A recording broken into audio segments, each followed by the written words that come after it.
Hey, what's up, everyone? This is Snackbox. Hope you all are having an amazing day. Guys, we have some news about two rebalances that are coming to the game. I don't know when exactly, but two champions gonna get a buff, and we're gonna take a look at that and talk about it. Do we think this is enough? Is it good? Are they any better than before? I would hope so. Let's take a look. So for one, we have Soulless here. Okay, Soulless is a very old champion. He has been PvP meta at some point. He was great paired with Siphi. Back then, Void legendaries were, at the top of the food chain, and there were no mythicals back then. And today in today's game, Void legendaries are still very important. But this guy was, one of the damage dealers that paired really well with Siphi because of that increased defense. Okay, this guy is defense based. Yeah, is a Knight's Revenant champion. And like I said, Void Legendary. Okay, so the A1. Before attacks, one enemy has a 35% chance of placing a stun debuff for one turn. At that time, that was decent. Today, that's nothing special. Will ignore 30% of the target's defense if the target is under a provoke debuff. Damage multiplier increased. Okay, so 30% def ignore is pretty good, but it's conditional, all right? You have to provoke. It doesn't matter if he is the one provoking that target, so that is kind of a good thing. And yeah, pretty interesting. More damage, love to see it, okay? But nothing special so far. Let's take a look at the A2. Before it was a free hitter at random. Each hit had a 75% chance to remove all buffs. You could book that up to 100%, okay? Also places a provoke debuff for one turn if a buff was removed. By this skill, the provoke debuff cannot be resisted. Now, after the rebalance, it's going to be an AoE attack, and each hit has a 75% chance to remove all buffs. You can probably book this up to 100%. Also, a 100% chance to place decrease attack and hex. Damage multiplier increased as well. That is pretty interesting for Hydra, yeah? We have hex, we have decrease attack. Don't really need the decrease attack necessarily, but for like progression, this is pretty cool. You don't have to bring a curse set for hex, for the hex debuff, or or if you don't have another champion that can do it, he can do it now, okay? Now the A3, I'm just gonna read the ascended version, okay? Attacks all enemies, increases the duration of all debuffs on each target by one turn. That's pretty cool. Then places a provoke debuff on all enemies for one turn. Alright, so there's the provoke. I mean, it was a provoke before that already, right? That was his AoE provoke skill. I don't know if I like the fact that the A2 doesn't provoke anymore, but it is what it is. Now here's the rebalanced part. Places a shield buff on all allies for 2 turns. So on all allies. Before that, it was only on him. He was very selfish with the shield. Now he places the shield buff on all allies. And if you had Soulless before, he can really smack. He can deal a lot of damage, especially if you have a high soul. And that shield that he was putting on was quite big. Now he will put that big shield on everybody. That is pretty interesting. So places a shield buff on all allies for 2 turns equal to 30% of damage inflicted. And a counter-attack buff on this champion for 2 turns. Wow, so counter-attack buff is new as well. Damage increases by 10% for each debuff on the target. Oh, wow. Okay, so if you have 10 debuffs on the target, 100% more damage, all right? That is pretty insane. That is pretty crazy. That's going to be a big, big shield, okay? Now, his passive, this is completely new. He didn't have a passive before. Will ignore 30% of the target's resistance if the target def is lower than this champion's. Alright, so wow, this is interesting because in the high end or end game PvE content, the defense of the opponents is really high, right? So the chance to ignore 30% resistance there is, I don't know how high. I have to look it up what the stats are on like Faction Wars Hard Waves, for example. But nonetheless, pretty interesting. Might work in PvP situations, but I don't know if he will be viable for PvP after the rebalance. He doesn't ignore anything, so for now it seems more like a wave content, maybe Hydra champion that can, provide the hex, decrease attack, and provoke the Head of Decay. Now the next part, allies deal 25% more damage to targets under a provoke debuff placed by this champion, which is pretty cool. A damage multiplying passive, but under the condition that the target has to be under provoke. So that doesn't really work that well for Hydra. I mean, only on the head of DK, and then only, when the head is not decapitated. But you really want that damage multiplying effect when the head is decapitated. So it's okay, like I said, for wave content, or maybe for bosses you can provoke, like the Magma Dragon. But that's like mid-game content. Now, if there are multiple champions on the team with this skill, only one will activate, and so on. And his aura will be changed from a faction crypt's death aura to all battles death aura. Okay, that's pretty good. So you can theoretically use that aura anywhere. Now, what do I think about this champion? I think, I was using him quite a while in Hydra. And I was satisfied with what I wanted him to do. I just wanted him to provoke, basically. And he provided a little bit of utility there. Now he does a lot more with decreased attack, hex, more damage on the head of DK, counter attack. And with this counter attack, if he provokes the head of DK attacks him, he counter attacks, and he ignores 30% of the target's defense because that head of DK is under provoke, and you will get that head down quicker.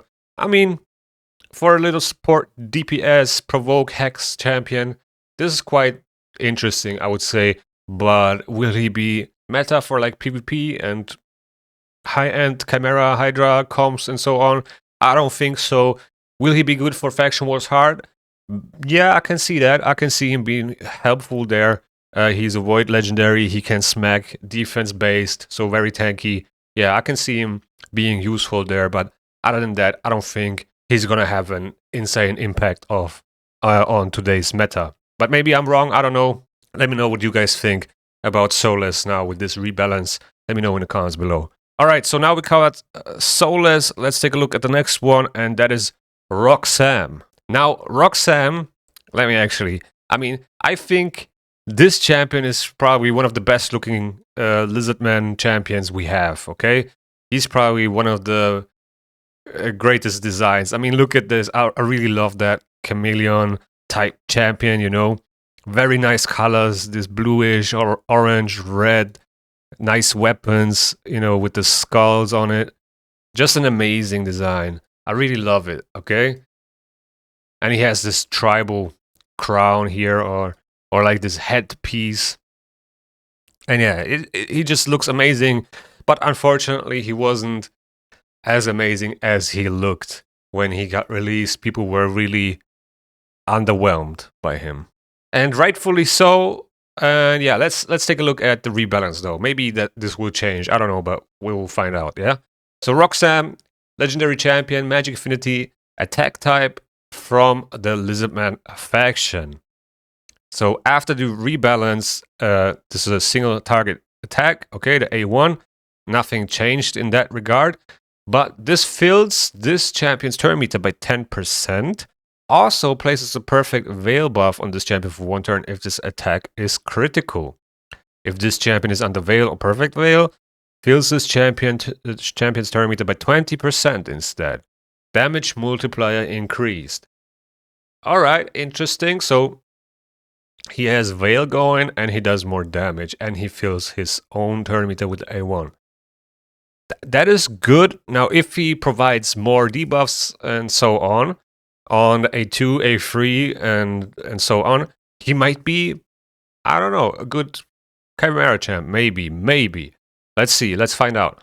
Now, his A2 attacks one enemy, fills his champion's turn meter by 50%, 100% chance if booked to place a stun while under veil, 100% chance to place sleep while under veil, places a perfect veil buff on this champion for 2 turns after attacking without veil or perfect veil. And this is the rebalanced part. Will ignore shield, strengthen, and unkillable. Damage multiplier increased. I don't know. This is a weird one, okay? I don't know. I mean, maybe he smacks like a maniac. That could be, there are not many champions that can ignore unkillable. It's a single target attack though. Not sure, okay? Let's take a look at the A3. Attacks all enemies. And now before attacking, he has a 100% chance of placing decreased defense and weaken debuff. Decreases the cooldown of the jungle ambush. It's the A2. Skill by 2 turns. Will ignore block debuffs, shield, and strengthen buffs. And this is only if he's under Veil or Perfect Veil, okay? If he's not under Veil or Perfect Veil, it's a single target attack. Has a 100% chance of placing decreased defense, weaken for 2 turns. Then places a Perfect Veil on this champion for 2 turns after attacking.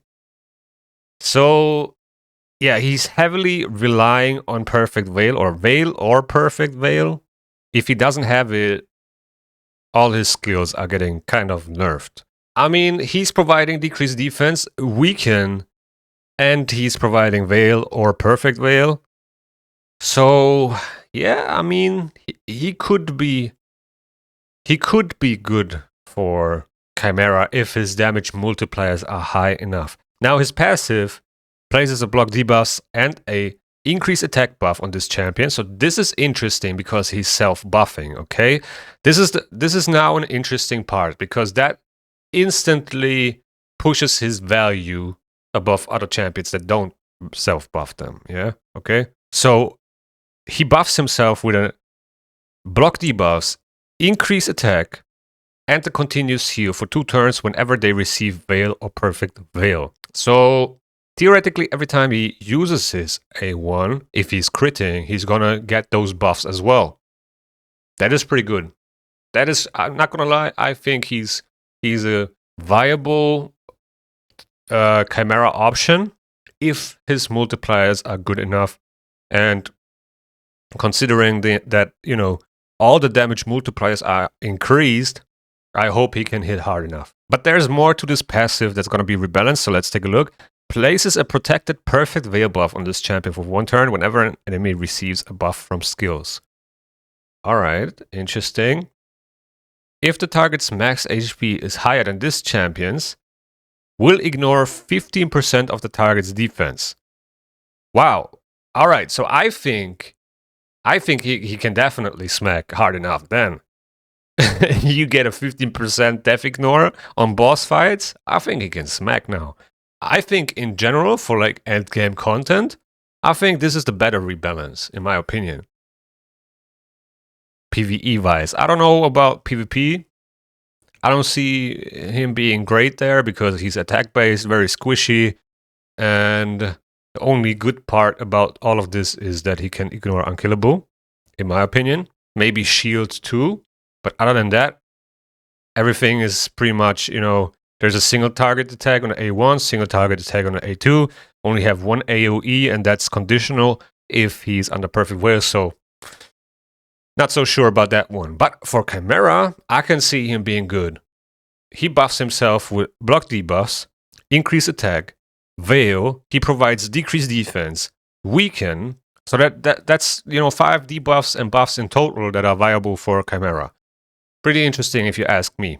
Now, there's even more. If the target's max HP is more than double this champion, we'll ignore 30% of the target's defense instead. Never mind. He's great. He's gonna be great, okay? If his multipliers are aligned with what I'm reading here, 30% of the target's defense, he will be another potential nuker for Chimera.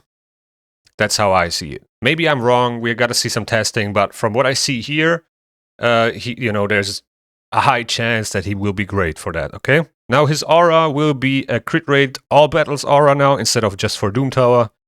The percentage is the same and his speed gets up to 103 from 98. Wow, I'm surprised though. Like, I'm surprised. I thought, you know, a Void Legendary would get a better buff, but I think Roxam got here the better buff. But hey guys, let me know in the comments below, what do you guys think?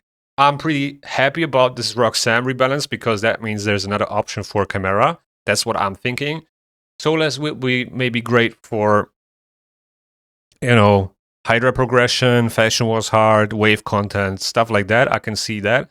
I don't think he will be great for Chimera. But yeah, let me know in the comments below what you guys think. What is your favorite rebalance? Do you think it is enough? Are you looking forward to those? I don't know when they're gonna be live, but I'm assuming with the next update maybe.